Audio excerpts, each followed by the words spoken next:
Hello, everybody. Welcome back. Thank you for joining us in this workshop about systems level collaboration and how that works with local community organizations. So we're really excited to be back, and I'm going to go ahead and introduce my panelists. So first we have Ashley Brundage. She's Executive Director of Housing Stability and Senior Vice President of Community Impact for the United Way of Metropolitan Dallas and a native Texan. Ashley is a fierce advocate for affordable housing and ending homelessness and spearheads United Way's work in this space. In April 2020, she formed the Dallas Rental Association Collaborative, a citywide collaboration with 16 community-based organizations, resulting in a contract award from the City of Dallas and the CARES Act funding of almost $40 million to the United Way. That effort helped keep 7,500 Dallas residents in their homes during the pandemic. And then we also have Courtenay Barton, the Senior Manager of Racial Equity and Workforce at the Allstate Foundation, a career-long nonprofit professional.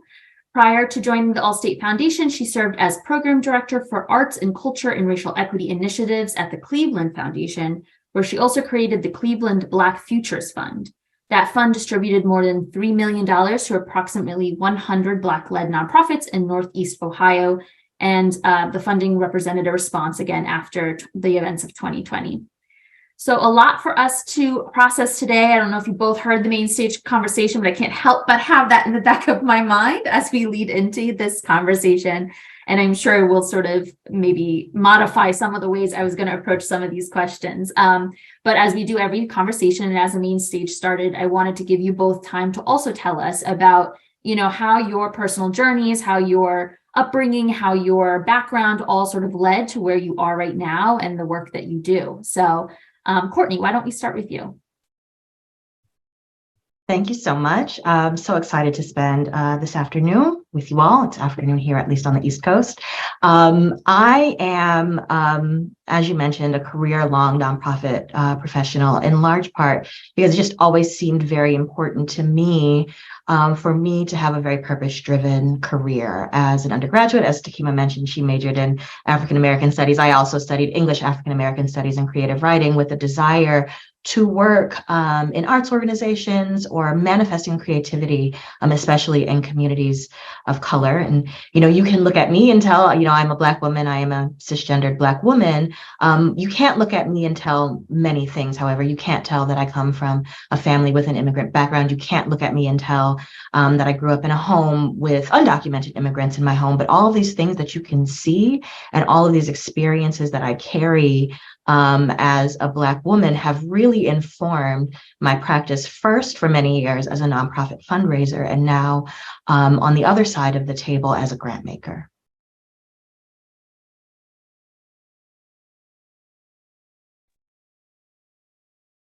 Go ahead, Ashley. So I will say first, I'll just recognize my privilege of growing up white in a wealthy city with happily married parents and a stable home. My parents instilled in me to work hard, get an education, be grateful for the opportunities that I have. And my dad always added one to never depend on a man. So I really worked hard my entire life to be able to provide not only for myself, but for my family, just in case. You just never know. But I will say, they never really talked about social justice issues. They never focused on politics. I came to that on my own. I always had kind of an overly strong sense of social justice and equity, but got real intentional around my learning journey around systemic racism, systems change, racial equity, probably around 2016 after the police officer shooting that happened here in downtown Dallas. And then in 2019, I really brought the whole organization along onto a formal journey as well through a learning cohort that we had here in Dallas with Truth, Racial Healing, and Transformation. I spent a lot of time reading, attending trainings and workshops and learning groups, and really started to kind of hone in on how where people live impacts their ability to access good jobs, attain a quality education, maintain good health, all things that are important to United Way when we focus in education, income, and health. I learned more about how redlining was done by design and segregated communities intentionally and divided neighborhoods. And it became really clear to me that housing was a linchpin issue that needed to be addressed, that it was both a means and an end to building thriving, equitable communities. I think it also became very clear throughout that kind of learning process. And, I continue to learn today, though, that for real transformational change to happen within housing, it was going to happen at a policy level with the federal, state, and local levels. That policy change was going to be key to impacting housing. It became very clear that United Way needed to step into this space. And luckily for me, United Way allowed me to have that platform to do that. And we truly believe that equity in housing is the foundation by which we're going to be successful in driving impact in education, income, and health. And so that's how I came here. Great. Thank you so much to you both for sharing a little bit more about yourselves as well as how you got here. Ashley, if we could stay with you for a second, I wanted to ask you a little bit more. I mean, you lead the housing and homelessness part of the program, but you also lead how the whole organization is looking at impact. Yeah. So when you think about sort of organization-wide impact and how you measure that particularly on marginalized communities in your local area, and then collaboration, what kind of comes to mind for you, and what are the most important parts of having that focus and thinking about the systems level collaborations? I think that when we approach a community, United Way is never doing anything on our own. It is always, we spend some time researching the issues and challenges that exist, and then the people who are already working in that space. United Way is not trying to duplicate anything. We're not trying to change what might be working out there. We really come in to try and amplify the good work that is being done, or help fill gaps if there isn't anything happening. So we bring together all of the key stakeholders to help address the issue and create kind of the connection points and the collisions and the collaborations that maybe didn't exist before to really amplify, like I said, the work that's been done. I think a couple examples of that, you mentioned the Dallas Rental Assistance Collaborative in my intro. What we did there was in response to organizations who weren't going to take advantage of city funding that was being RFP'd out to provide emergency rental assistance because of the reimbursement process that was there and the just paperwork that was associated with the government funding.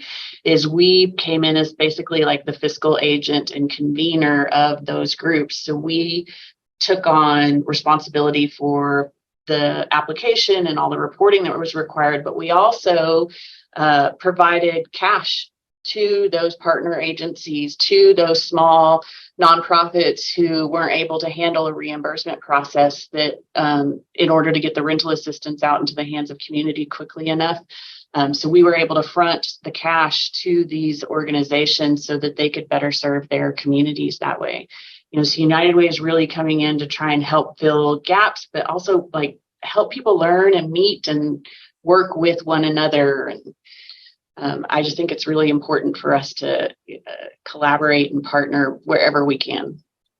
It's a great example of something that Maya talked about in the main stage about, connecting the folks who have the funding, if not philanthropy, then the government, with the folks who might not know how to even get to that funding. So that's a really important part of your work and a really important part of creating those collaborations.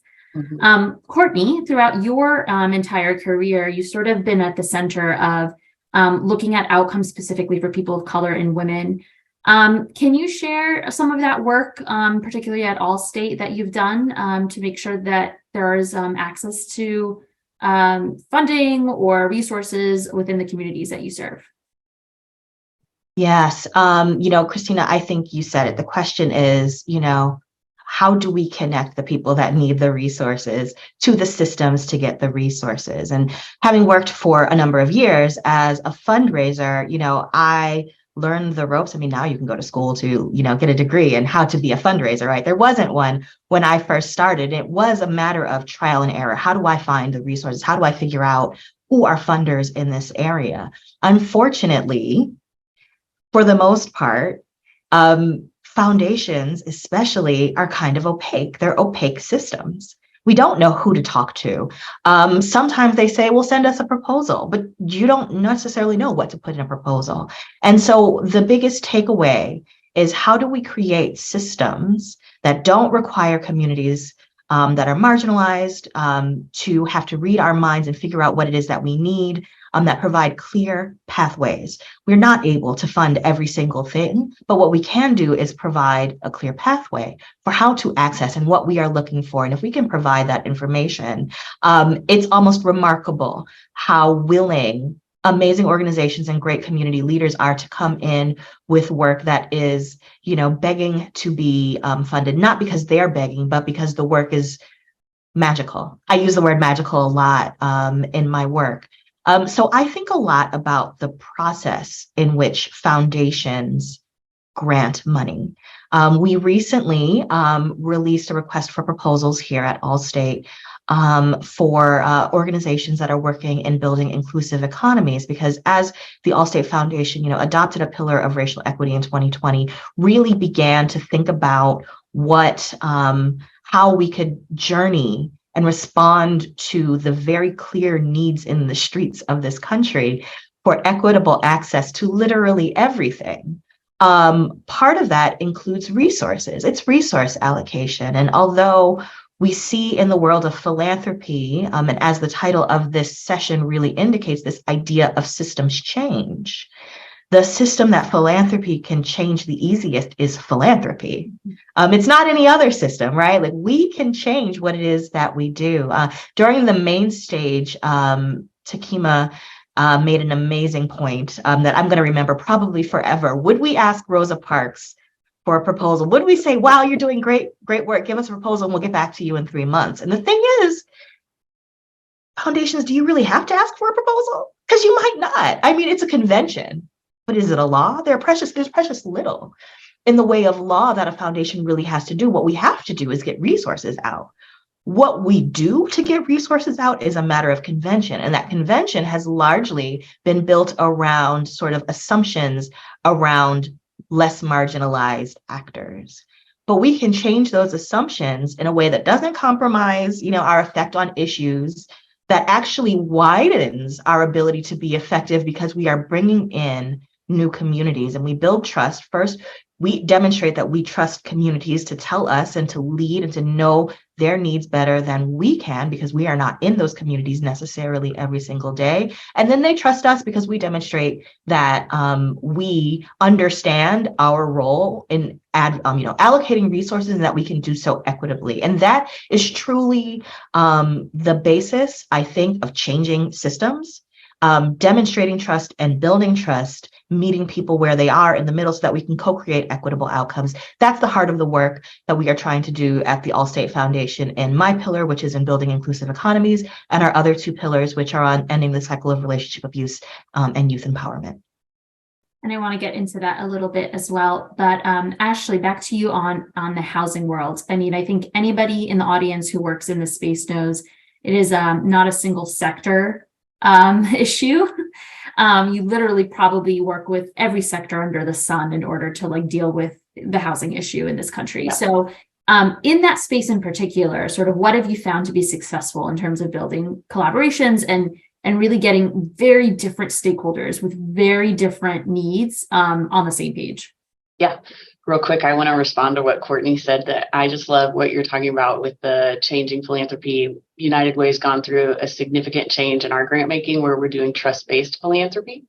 So based on relationships, we're doing totally unrestricted funding. It's been a huge change, and we love being able to partner with our grantees that way. Okay, working with collaboration. So I actually think, while the housing sector is difficult and we are working across multiple stakeholders, that building collaborations and coalitions, no matter what issue you're trying to tackle, is hard. And I've spent a lot of time doing that through coalitions and trying to build consensus around different ideas that we're talking about at the time, right? But I think the most important thing is figuring out how to forge those long-term partnerships with your trusted partners to build the solutions. I say collaboration happens at the speed of trust. And I will go down dying on that, right? Like, if you are in a room with your partners and there is not trust there is no work that is going to happen. And I've seen that. I've been in collaborations. I've consulted with a collaboration where you can tell that the players don't trust one another. They don't want to share information around fundraising because they're scared people are going to steal their funders. But if you can't fundraise for your collaborative together, then the collaboration is not going to happen, right? Like, it's just not. So you really have to move the collaborative and everybody within that group together to believe in one another, and like believe in positive intent with one another, like trust that they're going to do what they say they're going to do. It's important to work to be humble in the work, to not go into this collaboration thinking United Way is going to get all the recognition for this collaboration. Like, that's not the goal of this work at all. The goal is the collaboration. You want the mission of what you're doing to always drive the decision making and the conversations and the work. And I think, like I said, I consulted with a collaboration before that didn't have trust. And the one thing that we could continuously kind of bring the group back around to was the why. Why are we doing this work? Why is this important? Why are we around the table today? And remembering that we are really trying to help single moms get jobs and get housing. And so let's kind of clear the air and move on, right? Because we have to focus on that mission. I cannot stress enough the trust and transparency and communication to make any collaboration happen, how important that is. Yeah, and I want to explore that a little bit more. I mean, you gave a little bit of a example of how, focusing on the results is often a good way to get people back into maybe a trusting space. But for both of you, Courtenay and Ashley, what else have you seen that would work to sort of build trust in places that maybe there's just an inherent mistrust that may way predate even your involvement in the project or in the organization? Have you seen anything work? I'd be happy to respond to that, because have I ever experienced very vocal mistrust? I will say now that I work at a national foundation, it's a little bit different, but working at a local foundation in a city that I was not from, in spite of the fact that I am a Black woman, I am entering a city where I am not from, where there are feelings, deep-seated feelings, Cleveland being one of the most segregated cities in the country, that had, the first major city with a Black mayor, but also, such deep inequity that, there are neighborhoods in Cleveland where the Black infant mortality rate is on par with North Korea, with some of the, most respected healthcare institutions in the world located locally. Going out into the community, and I spent a lot of time going out literally into the community before the pandemic, and then as much as possible in other ways afterwards, and saying that we are interested in what you are doing, and being met with why your organization hasn't cared for the last, many decades that your organization has been here. Why do you care now? And why should we trust that you care now? Or, maybe this is just, a fad, and this is, a moment where you don't want to look bad. So you're going out into the community, and what are you doing now? And I think what breaks that barrier down is a couple of things. One, just being as honest and transparent as you possibly can. I like to say, I know philanthropy has not always done a good job of demonstrating that it deserves your trust as a community. And while I can acknowledge the past, I'm asking that you will join me today on taking a step towards a better relationship. And it doesn't immediately, I mean, I'm sure it will take years to close that trust gap. But if you continue to show up with the spirit of learning, and also communicate back what you learn. I think that's the second thing. In doing, the Cleveland Black Futures Fund, the first round of grant making that I did, we made a lot of missteps. At the end, it worked out beautifully, but we didn't know what we were doing. We didn't know what we were getting into. We were trying to build a system and build in, opportunities for us to learn. And at the end of it, we came out and we realized that we now had, several hundred applications from Black-led nonprofits representing the largest data set in Northeast Ohio of the current needs of Black-led nonprofits. Okay, so although we can't fund everybody, we can say this is what we've learned, and this is how we're going to refine our approach each step of the way. And that's something that I will always, take with me. So now here at the Allstate Foundation, we just closed an RFP. We got a phenomenal, overwhelming response. We can't fund every proposal, but we can learn from every proposal, and we can communicate what we learn from every proposal and how that's going to affect us going forward, so that we are co-creating and we are demonstrating every single day that we intend to do something differently. Right. And it's like, that communication out also helps other funders in the space also learn what you've learned, right? So you're sort of not gatekeeping that information from the rest of the community. Absolutely. Ashley, were you going to add in something here? I was just say, United Way, we will be 100 years old in 2025, right? So we have a deep-rooted history with this community of not always being equitable and not always working with the communities who needed us the most. And there exists still a lot of distrust of when United Way wants to come in and work in, say, like the southern sector of Dallas, which is primarily Black, or even in Collin County, which is an affluent county, but we just haven't done a whole lot of work, and the organizations up there feel like that we don't care about them because they're not a Dallas organization. And for us to address that, I mean, it's the same thing that Courtenay was saying, is going into that community and showing up and having conversations and listening, and really showing then with our actions that we heard them, and that we are there to support them and work with them however they want us to work with them.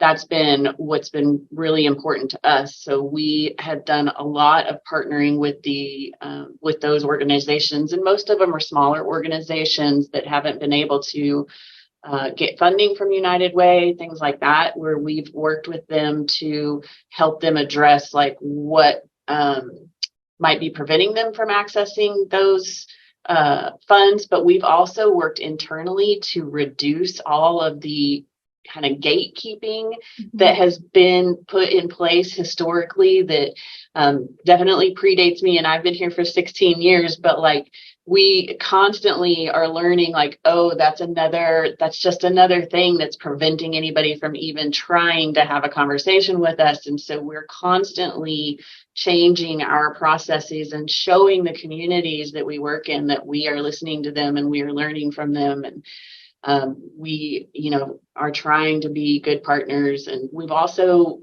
been very intentional about putting our money where our mouth is as well, right? So making sure that we are following up with funding in those communities that we're talking to, that we're not just giving lip service to it. Yeah, that's a really good point. Courtenay, you mentioned something in our prep for this session where you said your background in arts and culture, prepared you extensively for this work in inclusive economy work. Can you talk a little bit about that, unpack that a little bit for us? Yeah, absolutely. First, I think, in the wake of 2020, many people said things about racial equity and not a lot of places actually acted on it, right? There were a lot of black squares on social media, not necessarily, to your point, Ashley, a lot of money following those black squares, not a lot of, walking the talk. I am super honored to have this role that I have now because there aren't too many large companies or corporate foundations that said, we're going to add a whole new pillar that's going to be about racial equity. We're going to start talking about race. We don't know yet how we're going to do that, but we're going to start talking about race. It's a very courageous thing to do. Taking this role from an arts and culture background, when you think about philanthropy and arts and culture, you could have a foundation that supports a discipline or a genre, but when you are working on the level of communities and justice, the question is not necessarily what discipline or genre do I think is the best, who is the best artist. Everybody has their preferences, right?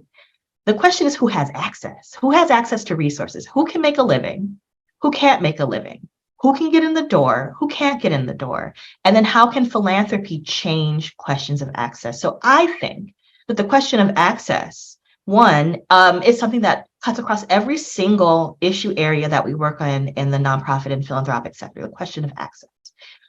Any mission of any foundation or any nonprofit can be filtered through the question of access. And as a result, through the question of equity, because equity is about who has, more access and who has less access based off of any particular identity. The second piece to that is that racial equity is an act of imagination, because we don't live in a society that is racially equitable, right? Like we have a strongly held and almost communal, ideal that every human being is created equal. But in the way that it works out, everybody does not have an equitable outcome, even if we are technically equal. In order to get to the point of racial equity, we are engaging in an act of creation and imagination, imagining the world that we want to see every single day, and then working to construct it. And that is inherently an artistic act. It is an act of creating. It is drawing and sculpting. It is working. It is building. It is architecting. It is dressing. It is healing a world that yet doesn't exist, although we have the raw material to make it exist. And so I do think that when we are building inclusion, it is a creative act. When we are building equity, it is a creative act. When we are reimagining, the system that we work in every single day, it is a creative act. And so, I like to encourage people, we say that, what are the skills that will prepare people for the future, right? For future jobs, again, I was a humanities major. And a lot of it is the imagination. It's the imagination. Sure, we need hard skills for sure. But what we should also pay attention to is coupling those hard skills with the active imagination to create the world that we want. And then maybe to follow up on it too, I mean, when you say it's really a creative act to be doing some of this work, you both are, fund giving institutions. How are you both welcoming creativity from the folks who are coming to you asking for funds? Is there a good example of someone who maybe went outside the box and sort of colored outside the lines and was able to be successful with you? Just especially for the folks who are here, who are on that other end of the spectrum, who are asking for the resources. Yeah, I mean, I think for us, this we have two ways that we kind of do that. One is just like I've said before, this relationship building. It's so important to us to have the relationships with the people who are doing the work on the ground and listening and learning from them and hearing what do they want to do that they haven't been able to do to get funded. And then it's, I don't know, priority for me to figure out how can we help them make that.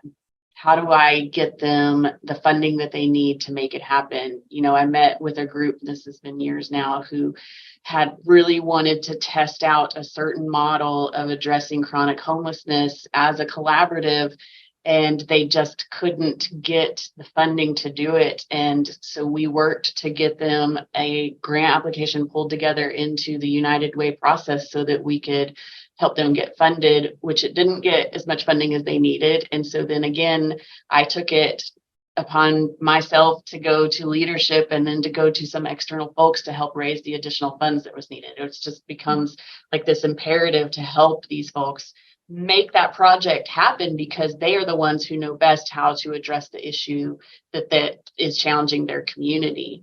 The other way that we do that is we have a social innovation accelerator. So we are constantly looking for folks to come to us with new ideas that we can help them lift up and scale and test, and get them connected to the mentors and the funders and anything that they're needing to be successful. So we have like a process to do that, but then there's also the informal, just how can we listen and learn and help from that side too.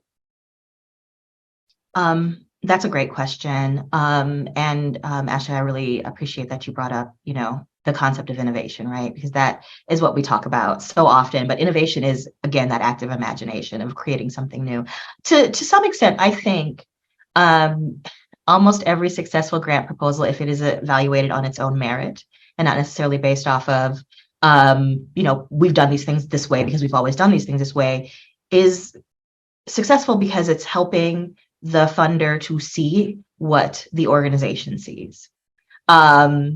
Help us to see what it is that you help us to see as much as we possibly can with your eyes. And I can think of a couple of examples that really stand out to me, one on the large scale, one on a very small scale. First, in December of 2022, we made a grant here at Allstate to PolicyLink, which is an organization that I am a huge fan of, in support of their Corporate Racial Equity Alliance, in partnership with Just Capital and FSG, which is working on a set of corporate racial equity standards for companies that are interested in having an effect on racial equity, right? I mean, if we are really going to create inclusive economies, the corporate sector has to be involved because they're employing people, right? The thing is that so many people don't know how to behave equitably. It's not even so much they don't want to. What do you actually do? Who can give you a roadmap in how to behave equitably? And that's what that work is that they are doing in creating these standards, right? How can we help create something, a roadmap that didn't exist before? So that's one. That's on the larger scale. And when we talk about systems, right, like providing the tools to employers to change their practices to become more equitable, systems change work right there. On the smaller scale, a small organization that I had the privilege of supporting through the Cleveland Black Futures Fund, See You at the Top, which is a Black woman-led organization that started with, 3 women, a mother and 2 daughters, who really just wanted to get Black youth into the outdoors, right? Into hiking, into skiing, into activities that Black youth often don't have the access to even figure out if they have an interest in. Most of the women who led the organization had also had the opportunity to study abroad in college. And so really thinking through, like, okay, now that we've gotten kids into the outdoors, how do we also get them out into the world to see, that there are other people who are like them, who look like them, who are experiencing other opportunities or other issues that are similar to theirs. So they know that they're not alone in the world, although it can feel very isolating to live in a marginalized community, an underserved community. You're not alone. And if you understand that you are part of a larger community, how does that help you to self-actualize? And this story I will never forget. A couple of years ago, Costa Rica elected its first Black woman vice president. And so the leaders of this organization truly slid in her DMs on Facebook and just said that her election was inspiring to them, and that they wanted youth in Cleveland to know that they could, 1, a part of a global African diaspora, and 2, that they could one day grow up to do these things and break these barriers. And she responded and she said, "Why don't you come and visit?" And I get a little emotional because this story just really moves me so deeply. They fundraised with like car washes and took their youth to Costa Rica to meet the vice president. And if you go on their website, if you went on the website, at least at the time, like there's a picture of them with the vice president of Costa Rica coming from, again, a city with, the highest Black child poverty rate in this country, without foundation support. And so in meeting with them, the question is, if you were able to do that with car washes, if you were to see that path, with nothing behind you, what can you do if you have even a modicum of institutional support behind you, truly seeing a pathway towards like basically international diplomacy that didn't exist otherwise. I love that story. It's also just like a good reminder of like, you'll never know the answer if you don't ask the question. Right. So go ahead and ask the question. Worst you can get is no, or I guess ignored maybe from the vice president of Costa Rica. But you might get a yes. But you might get a yes, exactly. And that kind of leads to something I wanted to ask about how you all at this point are, thinking about how to bring in the voices of the folks who really are impacted by the work you all do in the center of how you make the decision making. And if you're not, whether you're doing it well or not, sort of what else do you think needs to be done in your own system or systems like yours that can get us closer to actually sort of centering the voices and perspectives of the people who are really in the center of this work? Where do you want to go? You need to go. Who's starting? I will say, along with relationship building, I mentioned that our grant process is constantly evolving, but part of our grant process, we've always used volunteers in it. And so we spent some time during this last process. It's a 3-year grant process. So we allocated out our grants last 2020 springish. And we use about 100 volunteers to help us make those decisions. And we spent time with our internal racial equity committee to help us ensure that the process by which we were recruiting volunteers and implementing the review process was open enough at that time to allow for greater participation from the communities that we serve, that we wanted to see there. We know we're still doing it Monday through Friday, 8 to 5, and that creates a barrier in and of itself, and we truly recognize that. But we were trying to create other ways that we could open up the process. So what we did was keep something that we did during COVID, which was virtual site visits. So instead of having all of our volunteers driving all over 4-county spread, we kept virtual site visits, which allowed for community members to be able to participate from either their home or their office. They didn't have to miss as much work. So that did level the playing ground a little bit more for us to have those voices involved, to make decisions around what organizations they wanted to see funded within their communities. I serve on our local board of the lead agency for our continuum of care, and we've worked really hard to create, not only space at the board to have someone with lived experience, but also a whole lived experience committee of folks who can help advise us on policies and processes that exist within the homelessness response system to ensure that their voices are heard, and it's folks who are currently homeless or who were previously homeless, being able to put input into that system. And it's been really important for us. And not only do we ask for them to provide input, but we pay them for that. Also, they get paid for that time, which is really important for us to be able to acknowledge that we know they're spending precious time with us. And we want to recognize that and support that. Actually, I love the concept of a lived experience committee. Just, sometimes we say maybe we need to invite people to the table, but maybe we should just have a table, right? That people are always at with their lived experience, and for sure paying people for their time. I often think, at my age, if my age as an experience as a Black woman were like a job, I'd be the most senior, right? And so because of that, and substitute whatever identity you want in there, what you have experienced, and that brings a lot to any work, especially for people like me. I facetiously consider myself a professional do-gooder, but I haven't experienced everything, right? And so I need people to tell me, and so as not to duplicate the what you talked about, Ashley, with bringing people in, I'll just go back to this idea of every application we get is a learning experience. So if you look at the application, we are going to say with this RFP that we just recently closed, award 10 grants of $100,000 for creative inclusive economies. We got so many more than 10 proposals. If you just say we're going to decline X, they may be wonderful, but we just don't have the funds to do that this time around. These are the ones that we're going to, really focus on. That's missing I don't know, 90% of the learning that you got simply by reading the responses to questions. And if you consider the concept of emergent strategy, right, that every day there is evidence to point you in the direction that you should go. Those proposals are evidence of what's happening right now and pointing you in the direction that you should go. So say you get bunches of proposals and you can only fund, 5 of them. But 90% of them indicate that there is a real impending problem with the early childhood care worker system, preparing them, retaining them, paying them, etc. Maybe you only fund 5 of them. Maybe you only have funds for 5, but that other 90%, you should be taking that back to your trustees and saying, this is what we need to work on next year.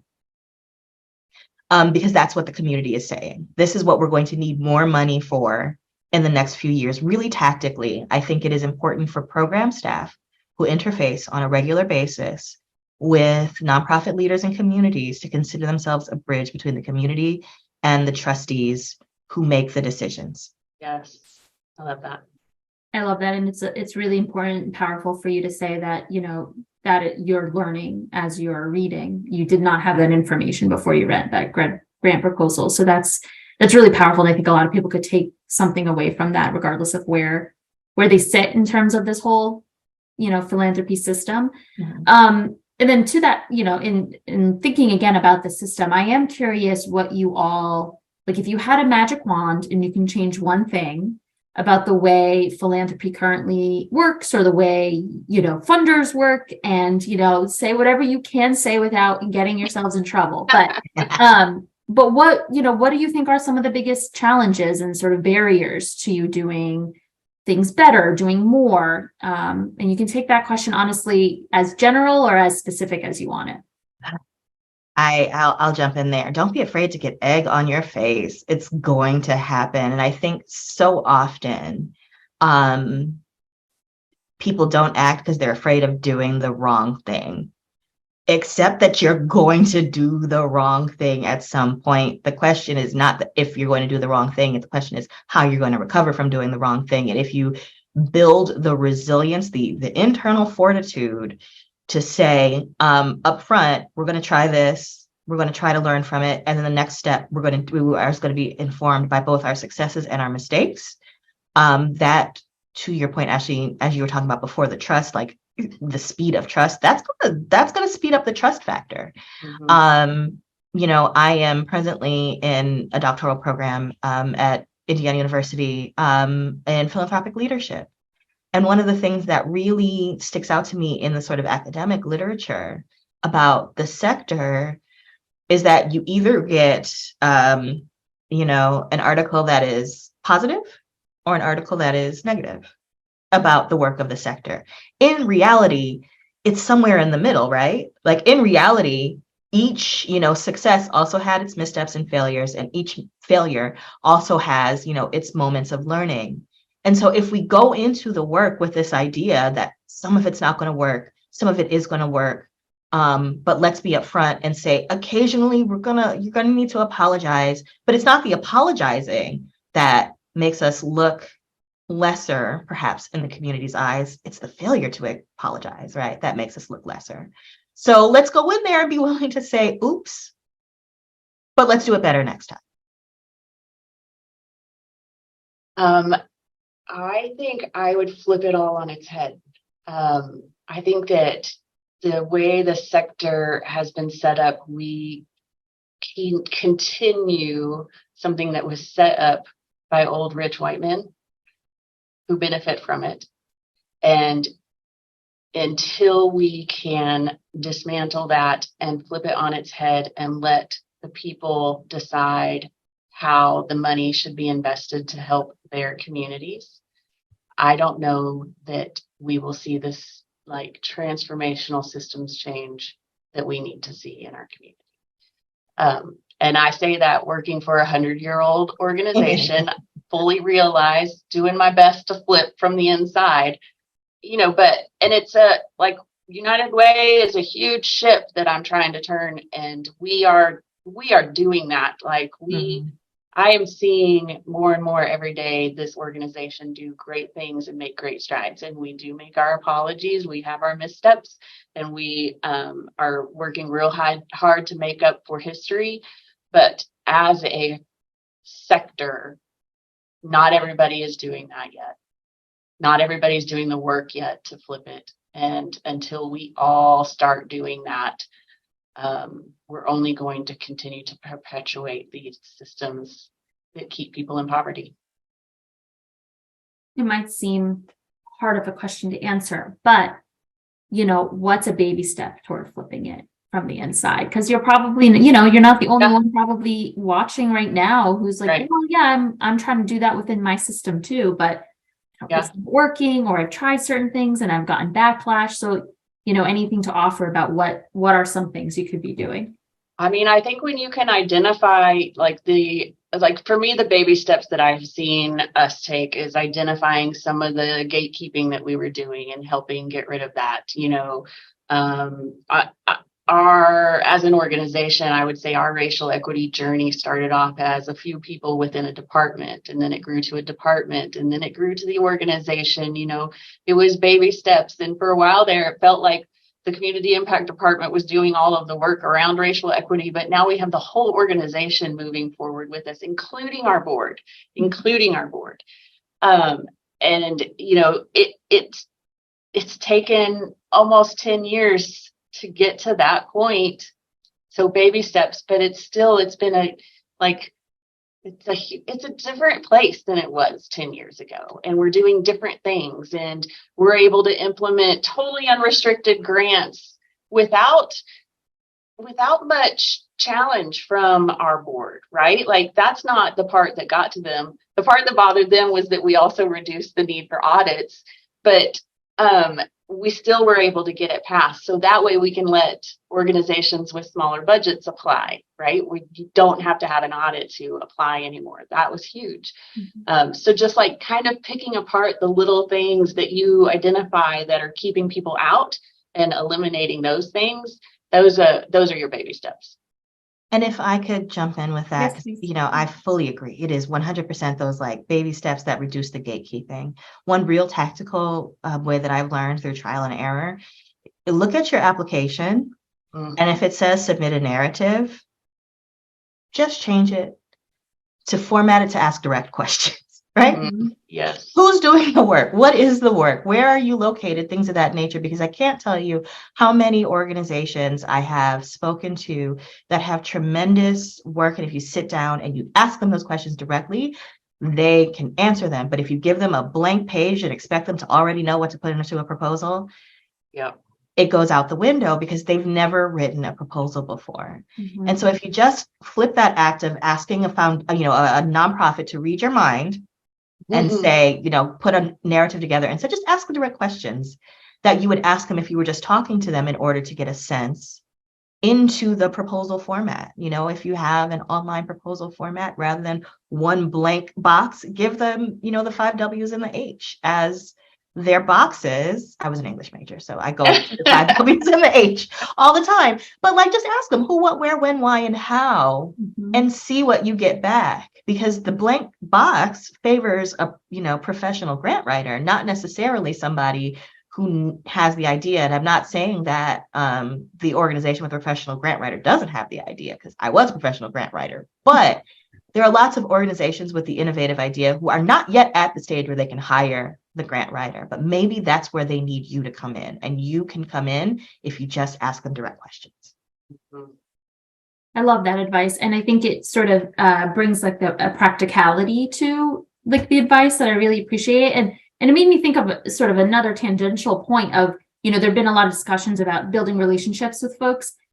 And I think for what it's worth, it's maybe easier with those who sit in sort of institutions with some power to make the relationships, and maybe not the other way around as much. So from your vantage point, what's your advice potentially to those nonprofits who are trying to build relationships with individual people at foundations or in funding, institutions, regardless of the type, to actually get sort of their foot in the door? I actually answer this question a lot.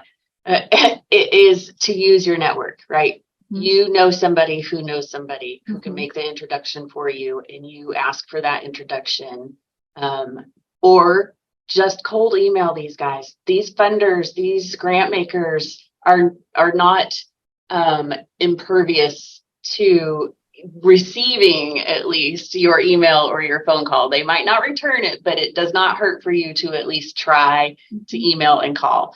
But first, I would use your network. Always use your network, because in our funding community, when somebody introduces me to another organization, that's an automatic. I have to talk to that person because they were referred to me.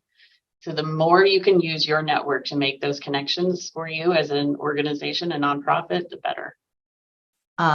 Fully agree, 100 million% with that, right? Work your network, do the cold call or the email. It's not always fun, but a couple of things that I would just add is just, if the answer is no, it's not a statement on the value of your work or even what that, foundation or funder staff person thinks about your work. Because there are probably a lot of people in the inbox, there are a lot of other, institutional needs that have to be balanced. Sometimes the no is a not right now. And it's okay if you actually get somebody to ask that question, right? Like, is this a no because we are not a fit? Or is this a no because, maybe this is not the right time for this? It has brought me so much joy in my work to be able to take a not right now to a yes. And it might take time, right? It might just take staying close.